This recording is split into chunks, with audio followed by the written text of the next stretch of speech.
அல்லாஹ் ஜல்லஷானு தஆலா அவருடைய கருணை அவருடைய கிருபையின் காரணமாக புனிதமான ரமலான் மாதத்தின் 3வது தராவிஹை முடித்து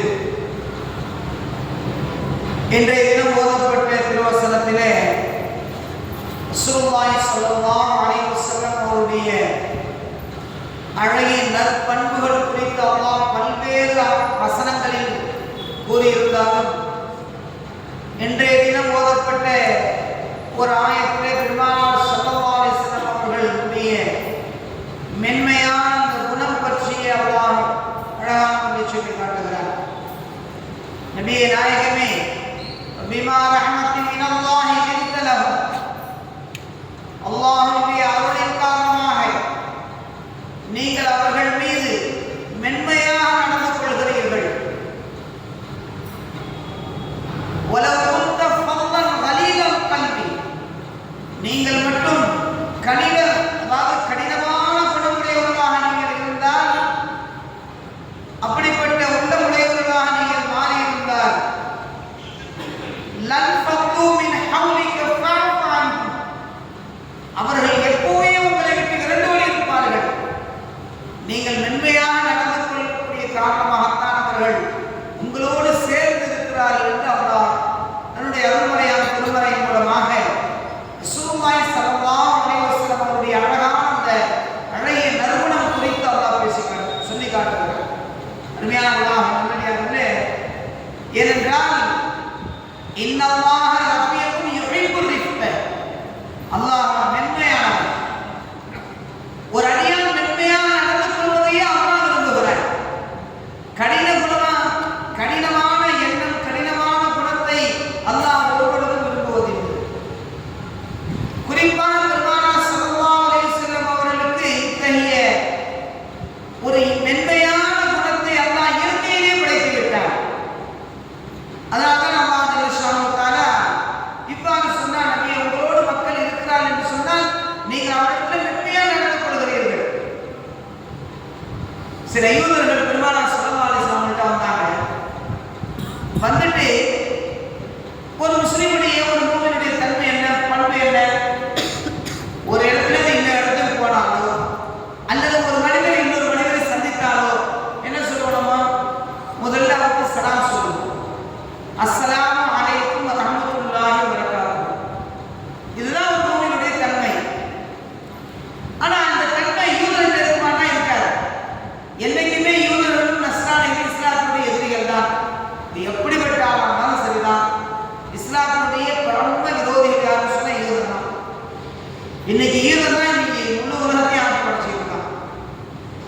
அப்படி இருக்கும்போது பெருமானார் ஸல்லல்லாஹு அலைஹி வஸல்லம் கிட்ட சில யூதர்கள் வந்தாங்க. வந்தவன் என்ன சொன்னான் தெரியுமா? அஸ்ஸலாமு அலைக்க, அஸ்ஸலாமு அலைக்கும் அப்படின்னு. அப்படின்னு என்ன அர்த்தம்? நபியே, உங்கள் மீது மரணம் உண்டாகட்டும் அர்த்தம். யூதனுக்கும் அரபி தெரியும். அதே மாதிரி நம்மை விட யூதன் பல வகையில் புலமை பெற்றவர். பல வகையில நாம் நினைக்கிறோம், குர்ஆனை நம்ம என்ன செய்றோம்? ஓதுறோம், அர்த்தத்தை விளங்குறோம், தஃசீர் எடுக்கிறோம், விளக்கம் சொல்றோம். இதுதான் நமக்கு தெரியும். இதுல உள்ள பூந்த ஆழத்தை அப்படி கரைச்சி குடிச்சவன் யூதன். இயற்கையே அவனுக்கு எல்லாமே தெரியும். எடுத்த பெருமானாரை பார்த்து சொன்ன அஸ்ஸலாமு அலைக்கும் அப்படின்னா உள்ள இருந்து ஆயிஷா அம்மா கேட்டுட்டாங்க. மனைவி ஆயிஷா அம்மா கேட்டுட்டு, உனக்கு மரணம் உண்டாகட்டும் சொல்லி எந்த யூதன் சொன்னானோ அவனை பார்த்து ஆயிஷா அம்மா என்ன செய்றாங்க? மறுமொழியா சொன்னாங்க, உனக்கு உண்டாகட்டும் அப்படின்னு சொன்னாங்க. ஏன் அப்படி சொல்ற? பெருமானாரை பார்த்து ஏன் வந்து என்ன செய்ய மரணம் உண்டாகட்டும் என்ன சொல்றன்னு சொல்லி ஆயிஷா அம்மா கோவம் வந்துச்சு. ரசூலுல்லாஹி ஸல்லல்லாஹு அலைஹி வஸல்லம் ஆயிஷா அம்மா ஏன் கோவப்படுறீங்க? மரணம் உண்டாகணும்னு சொன்னா அதுக்கே கோவப்பட வேண்டிய அவசியமே இல்லையே. வாழைக்கும் அப்படின்னு சொல்லிட்டு முடிஞ்சு போச்சு. என்னை பார்த்து நீ சொன்ன வாழை உனக்கே உண்டாகும் இப்படி சொல்லியிருக்க வேண்டியதானே. ஏன் நீ கோவப்படுறீங்க? கோவப்படுறது என்ன இருக்குது? என் மௌத்துனா யாருக்கும் வராதா? மௌத்துனா எல்லாருக்கும் வரதானே செய்யும். அஸ்ஸலாமு அப்படின்னு சொல்லக்கூடிய அந்த லாம எடுத்துட்டு என்ன செஞ்சான்? அஸ்ஸாம் சொல்லி என்ன செஞ்சான்? ஒரே வார்த்தை சொல்லிட்டான். லாம உருவிட்டான்.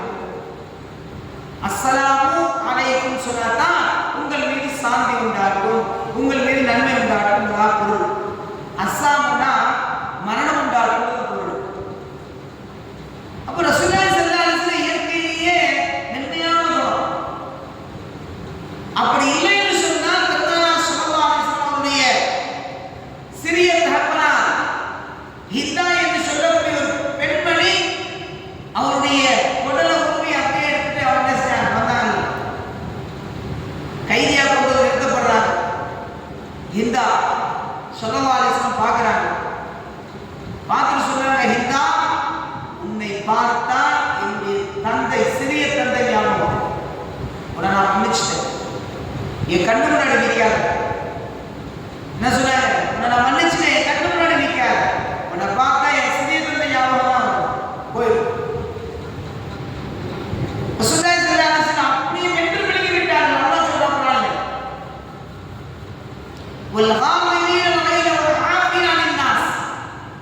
நபி நாயகமே, நீங்கள் கோபத்தை வென்று விழுங்கி விட்டீர்கள். அல்லாஹ் குர்ஆன்ல சொன்னான். அப்ப அவங்களுக்கு கடுமையான கோபம் இருந்துச்சு. ஆனா அவங்கள்ட்ட கோபத்தை விட எந்த மிகச்சி இருந்துச்சுன்னா மென்மையான குணம் மிகச்சி இருந்துச்சு, மன்னிக்கக்கூடிய தன்மை மிகச்சி இருந்துச்சு. அதனால்தான் அல்லாஹ் சொன்னா, நபியே நீங்கள் கோபப்பட்டிருந்தீர்கள் என்று சொன்னால் மக்கள் உங்களுக்கு விரும்புவது இருப்பார்கள். நீங்கள் கோபப்படாமல் அவர்களை சகித்ததின் காரணமாக, அவர்கள் மீது நீங்கள் மன்னித்ததின் காரணமாக மக்கள் உங்களோடு நிலைத்திருக்கிறார்கள் என்று அல்லாஹ் குர்ஆன்ல சொல்றார். அருமையானவர்களே, அத்தகைய தன்மை ஒவ்வொரு மூமின்களுக்கும் வர வேண்டும் என்பதைத்தான் இன்றைய தினம் ஓதப்பட்ட இந்த வசனம் நமக்கு உணர்த்தி காட்டுகிறது. இப்ராஹிம் அலைஹிஸ்ஸலாம் சாதாரண நபி அல்ல. அல்லாஹ் ஜல்லஷானு தஆலா எல்லா நபிமார்களுக்கும் ஒரு தன்மையை கொடுத்தாலும் இப்ராஹிம் அலைஹிஸ்ஸலாம் அவர்களுக்கு தனி சிறப்பு இருக்கு. அவருடைய இயற்கையான சுபாவம் என்னன்னா, தனியாக சாப்பிட மாட்டாங்க. தனியா சாப்பிட்டு தான் அவருடைய பழக்கத்துல இல்லை. ஒரு நாள் வீட்டில் உட்கார்ந்துட்டு இருக்காங்க. ஒரு வயதான முதியவர் ரோட்ல போயிட்டு இருக்காரு. மழை பெஞ்சிட்டு இருக்கு. இப்ராஹிம் அலைஹிஸ்ஸலாம் கூப்பிட்டாங்க. பெரியவரே வாங்கினாங்க. அந்த பெரியவர் வந்தார். கொஞ்ச நேரம் இப்படி உட்கார்ந்துட்டு போங்களே, மழை பெய்யுது, ஏன் அவசரமா போறீங்க, கொஞ்சம் ரெஸ்ட் எடுத்துட்டு போலாமே, மழை விட்டோன்னு போலாமேன்னு சொல்லி இப்ராஹிம் அலைஹிஸ்ஸலாம் சொல்றாங்க. உடனே அந்த பெரியவர் என்ன செஞ்சாரு? சரி, ஒரு வயசுக்கு மரியாதை கொடுத்து, இப்ராஹிம் அலைஹிஸ்ஸலாம் அவர்கள் சிறியவர்கள், அவரை விட வயது முதிர்ந்தவர் தான், வயது முதிர்ந்தவர் பெரியவர் தான். சரி, ஒரு சுன்னத்தை அந்த வார்த்தைக்கு மரியாதை கொடுத்து இப்ராஹிம் அலைஹிஸ்ஸலாம் என்ன செஞ்சாங்க? கூப்பிட்ட உடனே உட்கார்ந்தாரு. உட்கார்ந்த உடனே இப்ராஹிம் அலைஹிஸ்ஸலாம் என்ன செஞ்சாங்க? அவருடைய பழக்கம், சாப்பிடணும்னு சொன்னா விருந்தாளி இல்லாம சாப்பிட மாட்டாங்க. இப்ப விருந்தாளியா இந்த முதியவர் வந்துட்டார். அதுலயும் இவங்க யாருன்னு சொன்னா இறை நிராகரிப்பாளர், காஃபிர். ஆனா இப்ராஹிம் அலைஹிஸ்ஸலாம் பார்க்கல. என்ன செஞ்சாங்க? இறை நிராகரிப்பாளராக இருந்தாலும் அல்லாஹ்வை ஏற்றுக்கொள்ளக்கூடியவரா இல்லை, அல்லாஹ்வை மறுக்கக்கூடியவர். சரி, இருந்தாலும் என்ன செஞ்சாங்க? இப்ராஹிம் அலைஹிஸ்ஸலாம் சாப்பாடுக்கு உட்கார வச்சாங்க. சாப்பாடு வச்சாச்சு. சாப்பாடு அள்ளி வாயில வைக்க போனாரு, கையை வச்சாங்க. ஐயா பெரியவரே, பிஸ்மில்லா சொல்லி சாப்பிடுங்க சொல்றாங்க இப்ராஹிம் அலைஹிஸ்ஸலாம். பிஸ்மில்லா சொல்லி சாப்பிடுங்க. என்னடா இது பெரிய வப்பா போச்சு சொல்லி ஒரு கவலத்தை எடுத்தவர் போட்டுட்டு சொன்னாரு, எனக்கு வயது முதிர்ந்துருச்சு, எனக்கு ரொம்ப வயசாகி போச்சு, இதுவரை நான் யாருடைய திருநாமத்தையும் சொல்லி நான் சாப்பிட்டு பண்ணவில்லை, யாருடைய திருநாமத்தையும் நான் சொன்னது கிடையாது. நீ இப்போ அல்லாஹ்ங்கிற ஒரு புதுசா என்ன செய்ய சொல்ற? பிஸ்மில்லா, அல்லாஹ்வுடைய திருநாமத்தை கொண்டு சாப்பிட்டு சொல்ற. அதனால என்னால சொல்ல முடியாது. தெளிவா இருந்தார் அந்த பெரியவர், என்னால சொல்ல முடியாது. உடனே என்ன செஞ்சாங்க? இல்ல இல்ல, நீங்க பிஸ்மில்லா சொல்லிதான், அல்லாஹ்வுடைய திருநாமத்தை சொல்லித்தான் நீங்க சாப்பிடணும். திரும்பி அந்த பெரியவர் சொன்னாரு, என்னால முடியாது. இல்ல, நீங்க மீண்டும் சொல்லித்தாங்க. முடியாதுன்னு சொன்னது மட்டும் இல்ல, அந்த பெரியவர் வச்சு போயிட்டு போயா நீ வேணா உன் சாப்பாடா மாட்டேன்னு சொல்லல. இந்த செய்தி அல்லாஹ் அவனுடைய ரப்புடைய அரிசை கட்டிடுச்சு. அல்லாஹ் என்ன சொன்னா தெரியுமா? உடனே வழி அனுப்புறான். என்ன இப்ராஹிமே, என்ன நினைச்சிட்டு இருக்க? அவன் என்னை மறுத்தவன் தான். இத்தனை ஆண்டு காலம், கிட்டத்தட்ட 100 வயதை கடந்திருந்தாலும் இத்தனை ஆண்டு காலம் அவனுக்கு என்ன செய்ய நான் உன்ன உணவு கொடுத்துருந்தேன். நீ செஞ்ச இந்த காரியத்தினால அவனுடைய உணவு, அவனுடைய ஒரு கவலை உணவு அவனுடைய வயிற்றுக்கு போக முடியாத நீ கடை செஞ்சுட்ட அப்படின்னு சொல்லி அல்லாஹ் என்ன செஞ்சான்? இப்ராஹிம் அலைஹிஸ்ஸலாம் அவங்களை கண்டிச்சது மட்டும் இல்ல, இப்ராஹிமே யாராக இருந்தாலும் மென்மை கடைபிடி, யார்கிட்ட நடந்துக்கிட்டாலும் மென்மையா நடந்துக்க. எவ்வளவு பெரிய நபி, எவ்வளவு பெரிய நபியாக இருந்தாலும் சரிதான், அவங்கள்ட்ட மென்மையா ஒரு மனிதன் இன்னொரு மனிதனுக்கு நடந்து கொள்ள வேண்டிய முறையை அல்லாஹ் கற்றுக் கொடுத்தார். யாருக்கு? நபிக்கு கற்றுக் கொடுத்தான். அருமையான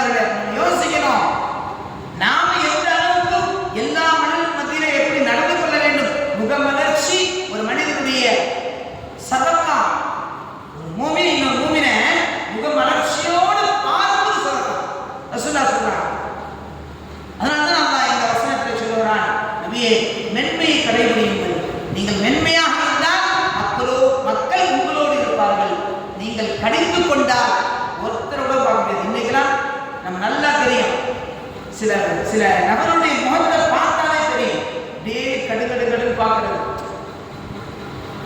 நரசிம்மராவ் தம்பி மாதிரியே பல பேர் இருப்பான், சிரிக்கவே மாட்டான். சிரிப்பு என்பது சதகா. ஒரு மூமின் இன்னொரு மூமினை பார்த்து புன்முறுவல் போக்குவது சதகா. ரசூலுல்லாஹி ஸல்லல்லாஹு அலைஹி வஸல்லம் அவங்களே மிஅராஜ் என்று சொல்லக்கூடிய விண்வெளி பயணம் போகும்போது மாணவர்கள் முஸாபா செஞ்சு அழைக்கிறாங்க. மாணவர்கள் எல்லாரையும் கூப்பிடுறாங்க. மாணவர்களை பார்த்து இப்ராஹிம் ஸல்லல்லாஹு அலைஹி வஸல்லம் முஸாபா செய்றாங்க. முகமலர்ச்சியோடு பார்த்துட்டு நாங்க எல்லா மாணவர்களும் கூப்பிட்டாங்க. அதே மாதிரி ஒரு மாணவர் கூப்பிடுறார், பாட்டு சொல்றாரு, வாங்கன்னு அழைக்கிறார். ஆனா அவருடைய முகத்துல முகமில் மலர்ச்சி இல்லை. ஸல்லல்லாஹு அலைஹி வஸல்லம் கேட்டாங்க, ஏன் அவருடைய முகத்துல மலர்ச்சி இல்லையே, ஏன் என்ன காரணம் அப்படின்னு சொல்லி ஜிப்ரீல் அலைஹிஸ்ஸலாம் அவர்களை ஸல்லல்லாஹு அலைஹி வஸல்லம் கேட்கும் பொழுது அந்த மாணவர் யார் தெரியுமா? அவர்தான் மாலிக் அலைஹிஸ்ஸலாத்து வஸ்ஸலாம், நரகத்தின் காவலாளி. நரகத்தின் காவலாளி அவர். நரகத்தை கண்ட பிறகு அவர் முகத்தில் எப்படி மலர்ச்சி ஏற்படும் என்று பெருமானார் ஸல்லல்லாஹு அலைஹி வஸல்லம் அவர்களுக்கு ஜிப்ரீல் அலைஹிஸ்ஸலாம் அவர் உணர்த்தி காட்டினாங்க. ஏன் நரகம் பிரம்மாண்டமான அந்த நரகத்தை பார்க்க பயனான வரும், யாருக்கான சந்தோஷம் வருமா? ஒரு சொர்க்கத்தை கொண்டு போய் காட்டினா ரிதுவான் அலைஹிஸ்ஸலாம் அவங்கள பார்த்தாவே சிரிச்ச முகத்தோட ஸல்லல்லாஹு அலைஹி வஸல்லம் வரவேற்றாங்க. நரகத்தின் காவலாளி. நரகத்துடைய கொடுமையை பார்த்தா யாருக்காவது சந்தோஷம் வருமா, சிரிப்பு வருமா? அருமையானவர்களே, ஸல்லல்லாஹு அலைஹி வஸல்லம் அவர்கள் முகமலர்ச்சியோடு இருக்கக்கூடியவர்கள். அதனால்தான் அல்லாஹ் குர்ஆனில் இந்த வசனத்தில் சொல்கிறான், நபியே நீங்கள் மென்மையாக நடந்து கொள்ளுங்கள். அவ்வாறு நடந்து கொண்டால் மக்கள் உங்களோடு இருப்பார்கள், நீங்கள் கடிந்து கொண்டால் மக்கள் உங்களை விட்டு விரண்டோடி விடுவார்கள் என்று அல்லாஹ் பெருமானார் ஸல்லல்லாஹு அலைஹி வஸல்லம் அவர்கள் மட்டும் சொல்லவில்லை, இந்த முழு உம்மத்தில் வாழக்கூடிய அனைத்து முஃமின்களுக்கும் அல்லாஹ் இந்த வசனத்தை இறக்கி வைத்திருக்கிறார். எனவே வாழ்க்கை மென்மையை கடைபிடிப்பது, அழகிய நற்குணத்தோடு நடந்து கொள்வது ஒவ்வொரு மூமினுடைய கட்டாய கடமை என்பதை இப்படிப்பட்ட வசனங்கள் உணர்த்தி காட்டுகிறது. எல்லாம் அல்லாஹ் சுப்ஹானஹு வ தஆலா எதை கேட்கிறோமோ, எதை சொல்லுகிறோமோ அதன் பிரகாரம் நடக்கக்கூடிய நல்ல ஒரு தௌஃபீகை வல்ல ரஹ்மான் நம் அனைவருக்கும் தந்த அருள்வானாக. வஆஹிரு தஅவானா அனில் ஹம்துலில்லாஹி ரப்பில் ஆலமீன். ஆமீன். பிஸ்மில்லாஹிர் ரஹ்மானிர் ரஹீம். اللهم صل وسلم على رسولك سيدنا ونبينا مولانا محمد وعلى آل سيدنا مولانا محمد وبارك وسلم عليه. اللهم ربنا ظلمنا انفسنا وان لم تغفر لنا وترحمنا لنكونن من الخاسرين. اللهم اجعلنا من الايمان كاملين ولفرائضك معدين وللصلاه حافظين وللزكاه فاعلين ولما عندك الطالبين ولعفوك راجين بالهدى وتمسكين وعن الذي وفي الدنيا